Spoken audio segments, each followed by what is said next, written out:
الحمد لله الذي بنعمته تتم الصالحات وصلى اللهم على سيدنا محمد وعلى آله وصحبه أجمعين. Le principe de tolérance en islam est fondamental. Il est l'expression de notre conviction religieuse et non pas de notre réflexion, de notre manière de penser, de voir les choses qui évoluent en fonction du temps, en fonction des circonstances dans lesquelles nous vivons. Nous croyons sincèrement du fond du cœur, et ça sera notre croyance jusqu'à notre mort, que Dieu a créé les êtres humains libres et égaux, libres de croire en lui ou de lui désobéir, et égaux dans les droits et les devoirs. Ainsi, le propre du musulman, c'est d'accepter son prochain, quelles que soient les divergences et les différences qu'il a avec lui. Nous ne sommes pas des tyrans et des despotes. وَمَا أَنْتَ عَلَيْهِمْ بِمُصَيْطِرٍ. Le prophète sallallahu alayhi wa sallam n'a pas été envoyé pour Dieu pour imposer aux gens la vérité coranique, mais il est venu pour l'exposer et permettre aux gens d'y adhérer en toute liberté. Et quant à ceux qui n'y adhéreront pas, le Coran nous enseigne que le jour du jugement n'aura pas lieu sur terre, mais il aura lieu dans l'au-delà. C'est-à-dire, fatarabbasu inna mutarabbisun. C'est une vérité coranique. On vit sur terre dans le respect, dans l'entente, et le jour de la résurrection, Dieu tranchera. Et il dira à celui qui avait raison qu'il avait raison, et celui qui avait tort qu'il avait tort. C'est notre credo, notre i'tiqad, notre aqida. Qu'est-ce que ça a comme conséquence? Pratiquement, concrètement, le Coran impose aux croyants musulmans de prendre soin de son lieu de culte. On appelle en islam la mosquée, l'endroit où les musulmans s'humilient, se prosternent devant Dieu. Ainsi, le devoir de tout musulman et de toute musulmane, c'est de préserver la mosquée, de permettre aux musulmans et aux non-musulmans d'adorer Dieu à la mosquée. Mais notre tolérance ne s'arrête pas là, elle va beaucoup plus loin, puisque le Coran nous demande de préserver tous les autres lieux de culte qui existent sur terre, de les protéger et de prendre leur défense en cas d'agression. C'est-à-dire, nous croyons que l'islam est la religion de la vérité. Et nous croyons que toutes les autres religions possèdent une part de vérité. Mais la vérité dans son entièreté, sa globalité, nous pensons en tant que musulmans que c'est l'islam. C'est logique. D'ailleurs, chacun pense comme ça. Le juif pense qu'il détient la vérité, le chrétien pense qu'il détient la vérité, l'athée pense qu'il a raison. Et ce n'est pas un problème et ça ne nous empêche pas de vivre dans l'acceptation et la fraternité humaine. Regardez ce que l'islam nous enseigne. L'islam nous enseigne non pas de reconnaître et d'accepter la pluralité des croyances et des religions, mais de défendre l'intégrité de tout autre croyant. C'est-à-dire, nous devons nous faire les avocats des autres et leur donner les moyens pour qu'ils puissent pratiquer leur religion. Ainsi, le musulman doit protéger la mosquée, il doit protéger l'église, il doit protéger la synagogue, il doit protéger le temple, il doit protéger tous les lieux que les êtres humains érigent pour pouvoir y adorer leur divinité, quelle que soit la divinité. C'est ça notre religion. Nous croyons en la liberté de culte et nous garantissons la liberté de culte à tout le monde. Ainsi, il est interdit d'agresser et de causer du tort aux autres. Ainsi, ce que vous entendez aujourd'hui, ce qui se passe en Irak ou ailleurs dans certains pays musulmans, des chrétiens qui sont agressés, des églises, des couvents, d'ailleurs qui sont là depuis des siècles, voire plus de 1000 ans, ce qui prouve que l'islam est la religion de la tolérance. Sinon, ces couvents et ces églises qui remontent au premier temps de l'islam, et pour certaines qui existaient même avant l'avènement de l'islam, n'auraient jamais pu perdurer dans le temps. L'existence de ces lieux de culte est la preuve que l'islam est une religion d'ouverture et de tolérance. Alors si aujourd'hui des groupuscules au nom de l'islam s'attaquent aux non-musulmans dans les pays musulmans et s'attaquent à leur lieu de culte et les empêchent de vouer à Dieu un culte, sachez que c'est une hérésie, c'est un égarement manifeste. C'est contre la volonté de Dieu et la loi de Dieu. Et en tant que musulmans, nous condamnons ces égarements. Nous condamnons cette hérésie. Vous allez me dire, est-ce possible qu'un musulman se comporte de cette manière? Oui, c'est possible, car il y a parmi nous des extrémistes. Il y a parmi nous des gens qui sont intolérants. Et ces gens-là ne sont pas le fruit du XXe ni du XXIe siècle.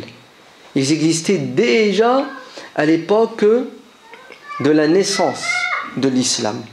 Au 1er siècle de l'islam, des groupuscules ont vu le jour et n'ont pas hésité à utiliser la violence pour imposer leur idée, imposer leur conception de l'islam aux musulmans et leur religion musulmane aux non-musulmans. Ça ne date pas d'aujourd'hui.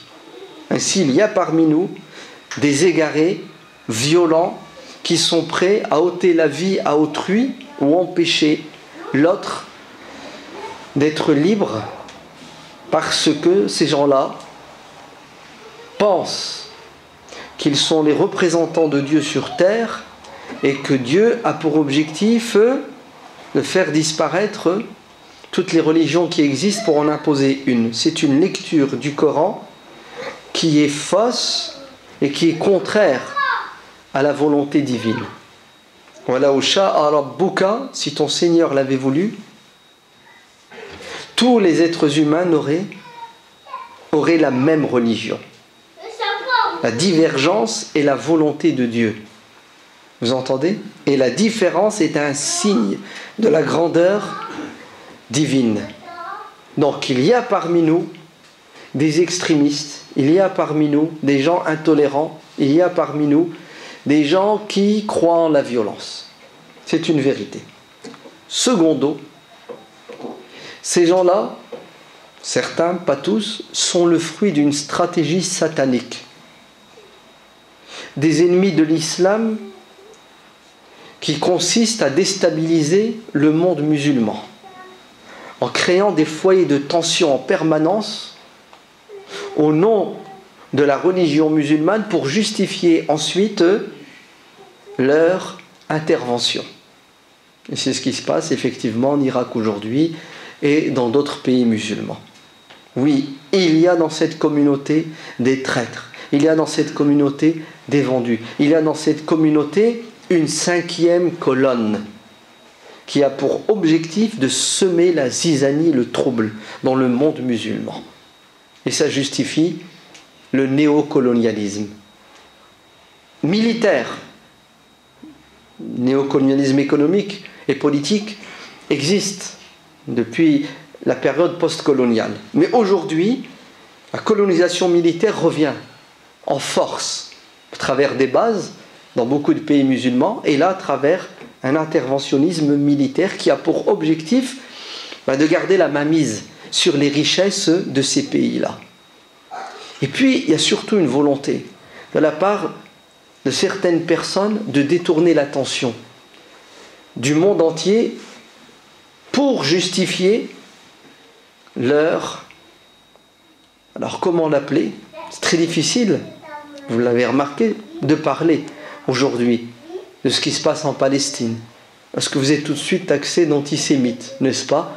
Car d'après eux, l'antisionisme, c'est quoi? C'est le pendant de l'antisémitisme.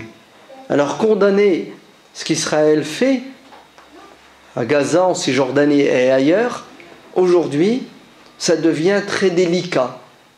Ce qui prouve que la liberté d'expression a des limites, alors qu'on nous a bassinés et fait croire que non. Alors on détourne l'attention du monde entier. Pourquoi? Pour pouvoir continuer les massacres qui durent depuis des décennies en Palestine, et notamment à Gaza depuis une dizaine d'années. Oui. Pour pouvoir justifier le massacre d'une communauté musulmane, on diabolise les musulmans partout, comme ça, Quand on tuera des musulmans, on dira bah, bien fait pour eux, ce sont des monstres. Vous savez, quand on veut tuer son chien, on l'accuse d'avoir quoi? La rage. Ben, les musulmans ont la rage aujourd'hui. Pourquoi? Parce que regardez ce qui se passe en Irak, regardez ce qui se passe en Syrie, regardez ce qui s'est passé en Afghanistan avec la destruction des idoles. Ne tombez pas dans le piège. Soyez clairvoyants. Nous sommes des croyants musulmans qui sommes convaincus que vivre ensemble est la volonté de Dieu.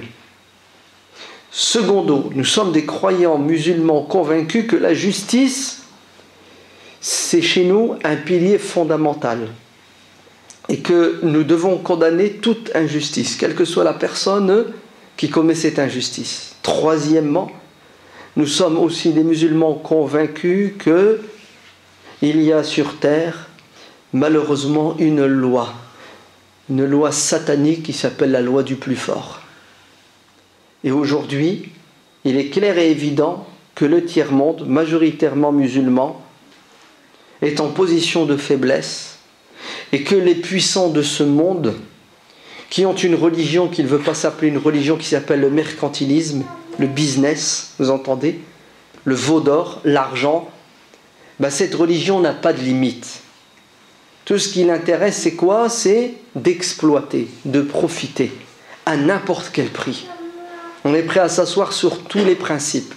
Et d'ailleurs, c'est à se demander si cette théorie des droits de l'homme n'est pas le fruit justement de leur stratégie satanique pour pouvoir intervenir partout au nom des droits de l'homme, au nom de la liberté, au nom d'eux. Sinon, dites-moi, pleurer sur le sort des chrétiens d'Irak, c'est quelque chose de tout à fait logique et normal. Et nous devons tous verser des larmes et prier Dieu pour ces opprimés, les soutenir et les défendre, c'est évident. Mais pourquoi est-ce qu'on ne pleure pas de la même façon quant à ce qui se passe à Gaza? Pourquoi? Pourquoi ces puissances, ceux qui nous donnent des leçons de morale et de droits de l'homme, n'interviennent pas à Gaza? Pourquoi le Palestinien qui se bat pour justement vivre dans la dignité et la liberté est taxé de terroriste, d'islamiste et d'intégriste? Et le bourreau, vous entendez, le criminel qui n'a pas de limite, ni morale, ni matérielle, est taxé de quoi? Est taxé d'homme civilisé. Il y a une injustice sur terre, il y a cette loi satanique, la loi de la jungle, et nous devons la combattre. C'est pour cela, à nouveau, Allah yabarak fikoum, cette année, le mouton de l'Aïd, c'est pour Gaza. Il y a des gens, alhamdulillah, qui ont répondu aux différents appels, puisque encore aujourd'hui, un couple est venu faire une sadaqa à la mosquée de 200 €, c'est-à-dire le prix du mouton de l'Aïd, vient d'être offert aujourd'hui par ce couple à la mosquée qui fait une collecte pour Gaza et qui sera envoyée au CBSP, Inch'Allah, pour alléger les souffrances de nos frères à Gaza. Et ce couple nous demande de faire des doigts pour qu'Allah leur donne une progéniture. Et on fera des doigts pour eux. De même qu'une femme a fait une sadaqa de 200 € aussi pour Gaza, pour le mouton. Qu'Allah les bénisse. On continue pour ceux qui ne sont pas au courant. Cette année, pas de Eid en France. L'Eid, c'est en Palestine, à Gaza. Allah yabarak fikoum, le mouton sera sacrifié là-bas sur place. Un courrier de la mairie de notre ville. Monsieur le Président, ce lundi 28 juillet, vous avez célébré la fin du Ramadan et à cette occasion, vous êtes venu offrir à la municipalité ces délicieuses petites pâtisseries que vous préparez avec tant de patience. Par le présent courrier, je tenais tout particulièrement à vous remercier au nom de la municipalité pour cette délicate attention. Avec tous mes remerciements, le maire de la ville. Voilà, c'est comme ça que le musulman doit se comporter, avec justice, avec générosité, avec bonté et avec convivialité. C'est comme ça que nous allons, Inch'Allah, toucher le cœur des gens Et c'est comme ça que nous allons gagner le paradis. Hassan al-Banna rahimahullah disait, soyez comme un palmier. Les gens prennent des pierres, jettent des pierres pour faire tomber les dattes. Le palmier est agressé par des pierres et il renvoie des dattes qui nourrissent les gens. Ne tombez pas dans le piège, ne devenez pas des gens haineux, extrémistes, restez justes et généreux. C'est notre dogme, c'est notre croyance. Allahumma barik lahum fi sadaqatihim. Allahumma arzuqhum dhurriyatan salihatan. Allahumma arzuqhum min haythu la yahtasibun. Allahumma aftah alayhim futuh al-arifin. Allahumma khudh bi aydina. Allahumma la takilna ila anfusina tarfata 'aynin fanahlik. Allahumma alif bayna qulubina. Allahumma aslih dhata baynina. اللهم اجعلنا من الذين يعملون بما يقولون ويخلصون عندما يعملون ربنا آتنا في الدنيا حسنة وفي الآخرة حسنة وقنا عذاب النار سبحان ربك رب العزة عما يصفون وسلام على المرسلين والحمد لله رب العالمين.